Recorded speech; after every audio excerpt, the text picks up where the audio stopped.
talk to Roman Oben. Here he is now. Quick feet, big guy though. So you played soccer, and then what happened? Talk about that. Yeah, I grew up in the neighborhood. We had a lot of tall guys, and I went to high school with guys that played at Georgetown, and you don't realize the talent pool, growing up in urban areas until you look back on it. But I probably was a little too slow for basketball, too many fouls. I played CYO ball and what every kid does. Right. And then I didn't play organized football until 10th grade. But the rumor has it there was some deception involved in getting your mother to give you permission to play. What was the deal? Yeah, so we summer before 9th grade, we went on a vacation.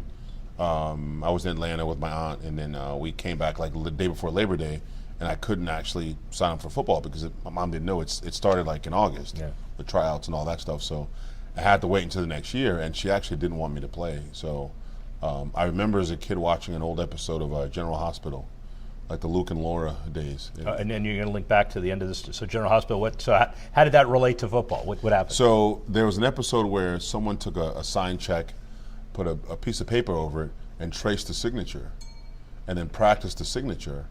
And so I actually forged my mom's signature, consent, so that I can play organized football. And so she didn't know that I was playing football until I think someone called her to ask if she could volunteer. Will she be volunteering this year as a mom, for the concession stand for the varsity games because it was JV. Right. And she's like, well, what concession stand? I said, what are you talking about? I said, well, your son's on the football team. He's like, no, he's not. And then so we had to have a little discussion. She thought I was going to the library, and I was actually going to football practice. And at what point in your career did you decide to take the fork of an athlete versus a bank forger? Which one? Where were you going there? All my signature forging stopped at that moment. So God bless you. No longer did I ever engage in that activity. Which is also good for the Bucks and everybody else you played for, right? Louisville and all of that. Exactly. So Louisville and Bucks and Super Bowl and your history is incredible. But the on-field, off-field dynamic, you're obviously very well academically trained, and you understand what it meant to be a successful business person as well. When did that all start? Well, I think just growing up and, growing up with a single mom, and I learned that you had to have a deeper sense of responsibility to your community, and being a foreigner and immigrating from another country, it was all about the work ethic. So anyone who's come from another country knows that it's about that work ethic and not dishonoring your parents, your grandparents, and those kind of things. So I probably didn't grow up having to deal with a lot of distractions that, quote unquote American kids have to deal with, because I wasn't allowed to do most of the things that they were allowed to do. Yeah. So, and the script was never supposed to be written that I was going to play in the NFL, because you don't know that when you're 9. Oh, clearly. I mean, you have a dream about playing for the Redskins. I grew up in D.C., but the reality is I knew that if I were to be put in that position, just even as a collegiate athlete, I'd take school seriously, try to get the best grades possibly, and then getting drafted, obviously, it was going back to that, having a deeper sense of responsibility, doing charity work, and just using your platform to do good things. And I would say most athletes do good things. Well, we'll talk about the specific good things that you're doing with your foundation. But at that fork, it's clearly not just people who are born in other countries in a sense of what they need to do to overcome or not. It's professional athletes or athletes who feel empowered and entitled versus ones that are a little more balanced. So advice for the kids that are out there who realize that we could be, we couldn't be. What's the path to success as far as keeping the focus? Well, it's hard to, and I think going back to the third world country work ethic thing, that's obviously my story, and I took ownership of that. But I would say in this year, in 2018, 2019, you still have to take ownership of your own narrative. You still have to work for things, not expect them, no matter what opportunities your parents provide you. I think as a parent, you have to be realistic with your kids about their expectations. I think that's where you start to just build confidence in kids. And the things that you learn in football, the whole getting knocked down and getting picked back up again, like if you really believe that in life, if you really practice that, like you'll actually be a lot more successful than people who weren't a part of that. Right, those now, type of sports.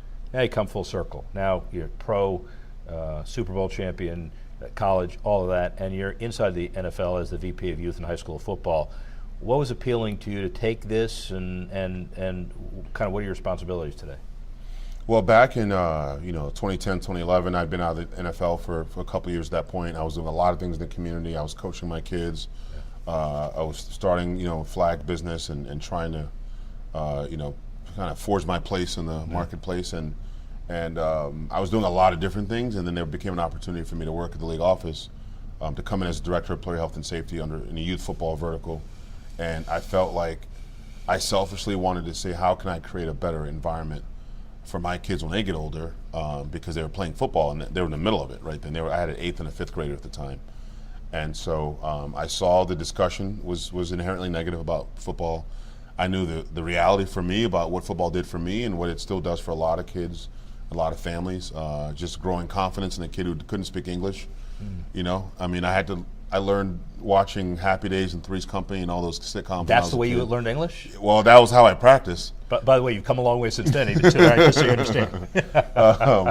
But, you know, I think there's a narrative, obviously, about football participation now, but I think that the reality is, you know, you have to make the choice about what's best for you at your dinner table, not based on a New York Times article or any media article or any narrative, but like make the decision based on what's important for you. But in 2011, you were faced with having to make sure your kids were growing up right, but yet you also saw the numbers, Pop Warner or otherwise, the declining participation in youth football, but yet you went further. You tried to create programs to actually build it up, which got the NFL's attention. So what motivated you to actually sit there and do something about it? Well, again, I was again, my kids were younger at the time, and they played flag, and I felt like the volunteer dads, so to speak, weren't exactly doing everything the right way, and it wasn't just enough that I played in the NFL, because I was just a dad at that point. Right. And so if I didn't educate myself, equip myself, learn best practices, learn how people are, how the game is being taught better, coached better, if I couldn't be a better mouthpiece for the way football should be in the future for my kids, then I wasn't doing a good job. And so that escalated into me. I ended up working for the league office, but I think I'm here because obviously the credibility I bring to the table, but also I'm still learning. I'm still talking to parents. I'm still helping make sure all 32 teams at the NFL are doing things in a way that is aligned with what they need, what football needs, and I think they're happy with some of the results. We still have a long way to go, but I think I'm happy thus far the success we've had. Well, the learning is difficult even if the situation was static, but yet we all understand over the last 7 years since 2011, all of the discussions about the safety of football and some of the new scientific evidence, and always said that the NFL has attempted to be one step ahead of the science, which is a great goal, but it's easier said than done. So is football safer today than it was before? What's your general take on that issue? Football is safer today than it was when at a time that was a lot less regulated. There was no heads-up football 20 years ago. There were no regulations. There were no heat acclimatization rules. None of those things existed, and football wasn't under the scrutiny that it is now back then. So, and then from just a game development standpoint, you've got a lot of what's called space football. So a lot of spread, a lot of passing, a lot of tackling in space. It wasn't. You don't see a lot of just downhill power and ISO and that we grew up on, obviously, but I think because the game is played differently, it's got to be coached differently. It's got to be taught differently. Parents now are a lot more savvy with technology. You've got to use those things, right? Training manuals, updates, and all those things are ways that parents now can engage with the sport, and I think it's going to make the sport better, despite the discussion, because there's different reasons why the participation declined, not just a safety perception. Clearly. But also, I think one of the things that's happening, and agree or not, that their perception has driven USA Football, Pop Warner, all the organizations that really care about the kids into things they were doing already, but they're doing them even better. The temperature issues, the water issues in practice, as we said, the heads up, the way to hit, all of those issues. So, and it's not just heads up football. It looks like everybody who cares about the game is doing some of that. Yeah, absolutely, and I think it's you have to do those things because people demand more answers. They demand. There's a lot of information 24/7 on your phone, on the internet, and all those things. So I just think it's important to make sure that you're educating yourself properly as a parent, no matter what sport you enroll your kid in. But if you're going to play football, if you're not going to play, make sure you're doing that based off of your own research and not opinions or anything like that. So for those of us who don't know the details of heads-up football, it's a combination of a lot of often on the field stuff. It's the tackling education, it's coaching education. Talk a little bit about what the program entails broadly. Well, broadly, there's different pillars of heads up football, and it was created a few years ago as really an answer to parents that needed answers. Right. So it's heads up football is blocking, tackling, heat acclimatization, sudden cardiac arrest, talking about how to coach different positions, resources, tools, practice guidelines. All of those things are part of heads up football, and it's been adopted in every state nationally, and it's been taught to probably 85% or so of youth leagues that USA Football is defined as a youth league. Right. So anybody connected with the industry, we've all seen it, have been asked by parents regularly, should they let their kids play football? What's your answer? Well, I made a decision to let my kids play football. I think I had a son. My older son didn't play until 7th grade. My younger son played in 5th. He just didn't like a lot of other sports. He wanted to play football, so I trusted what was being taught. And I think you have to make that decision based on what's important to you at your dinner table. I know that there's a perception of parents are less likely to let their kids play, but if their kids want to play, they're more likely to allow them to play if they want to. And so I think it's really about making sure the parents have the right information, and it's not perception based off of articles or things that are going on with former NFL players. I mean, I don't think there's a correlation between a 50, 60-year-old former NFL player and a 5-year-old, because that 5-year-old is going to play a different game than the NFL player did. And that 5-year-old may not play past high school. He may not play past Pop Warner. He might play flag. And I think we have to adopt all of those things as football. You still have the same number of kids that are engaging in the sport. You still have high school participation at over 1 million participants. That's relatively stable, which feeds NCAA. Colleges are still adding football teams. I mean, all those things are positive, but I think there is a safety perception. There's a safety issue that I think we're working together with Pop Warner, with USA Football, with all the NFL clubs to make sure that parents are being educated properly. Is one of the answers against the presumptive sensationalism just more information and more objective awareness of what these programs really are? Yeah, and I think, you have to be educated because there's a lot of information. There's also a lot of wrong information. Yeah. But I trust taking a 2-3 hour certification. I trust having the information, having a practice guidelines, being in a heads-up certified league is probably, you're more likely to not having issues than to not having that. And I think, and it's also up to the child. Like, where's your child's comfort level, boy or girl, about what type of football they want to play? Where do they want to start? I think that's a parent's decision. You look back on your youth football experience. How did it help you in business, in life, in becoming the person you are? I think that the structure that football gives you is unique. And I think when your day is controlled from wake up till bedtime in training camp, but I think it gives you a focus. And then you go to college and you're practicing in the morning, going to class, practice again, study hall. I mean, you live a whole life like that. Yeah. And so when football's over, you want to still create some sort of structure in your life.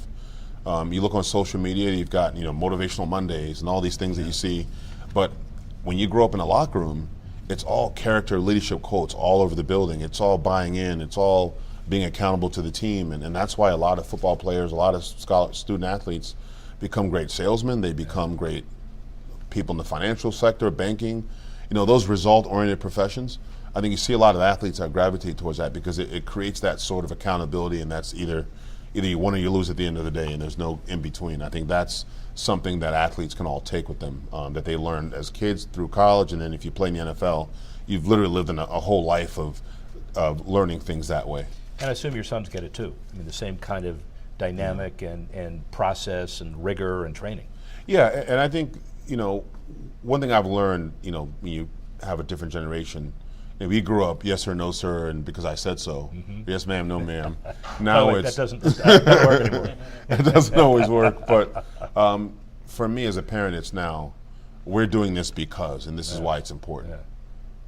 Yeah. And I think that's a way you've got to, now I don't negotiate with my kids, but I do explain why. Yeah. And I think that's fair. I mean, it's a different era than it was 30 years ago. Shift gears, but only slightly. So you and your wife, Linda, really committed to philanthropy. You started the Oben Foundation 15 years ago. Talk a bit about it. We started, as a player. My first 5-6 years in the league, you kind of go to everyone's charity event, everyone's hospital visit, and you kind of do a lot of different things. And you lend your name to everything, and then at some point you say, "This is what's more important to me." I was born in Cameroon, like you said, Cameroon, West Africa. My wife's family's from Haiti, and we thought it was important to really help kids back home like us. And it's not whether or not they're going to be football players, because you've got girls, you've got everybody. But it's being educated, having the right amenities, books, and having computers. I mean, things that people take for granted here. We felt it was important to do that for kids overseas. 5 years from now, what are you doing? What's your life look like 5 years from now? Man, you want to keep serving and leading the game and doing things that make sense for you and hope just that you're making an impact. And if it's done in a corporate setting and in this type of environment, that's great because people see your work. And if it's not done in that, that's fine too. But I think there's a lot of opportunity, and we still have a lot of work left to do to really kind of reshape the perception in this youth sports landscape, youth football. Well, that's important, but there's one other add-on to all of this as we hear you think through some weighty issues of the day as a former player. A minority, which is also very important, but there's a legacy in this game, and there are people that are going through some turbulent times now, and the game needs some thinkers who have access to the top officials at the league level, team level as well. I assume you thought about a lot of that as well, as far as the league and what it means. No, I have. I mean, I think the game is important to me. Football is important to me. The NFL and this building is important to me, and I think it's important that we're constantly doing things that evolve the game, and we're ahead of the challenges and not reacting to them. I know sometimes with 24-hour news cycles, it's tough to do that. Yeah. But and then the way people receive information now, we went from reading the paper to debating to now we debate about opinions about the story, and we don't even know what the story is. So people don't read the paper anymore? No, I don't you read snippets on your highlights. Exactly. Yeah, exactly. But again, as long as you're serving in a meaningful way and in a way that's important to you, and I think the NFL needs that. I think society needs that level of accountability as well. So you're watching the games and you're watching the lines, because I guess that's what you focus on too. Are people playing the game the way they should, broadly defined? It's a really hard question, but when you watch it, are you kind of excited the game's in good hands and moving in the right direction?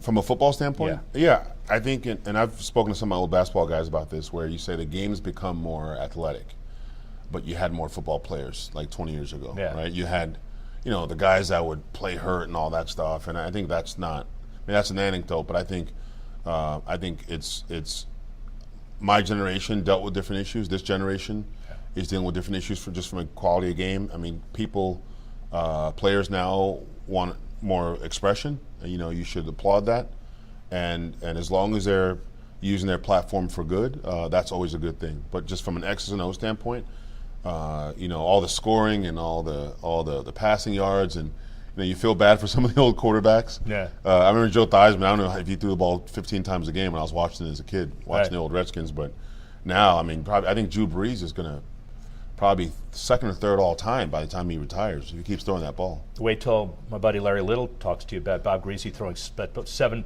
passes when he wins the Super Bowl. It's like, I'm standing here, but I'm good, and that's how he never got hit. Look at him. So the game is in really, really good hands with people like you, Stuart.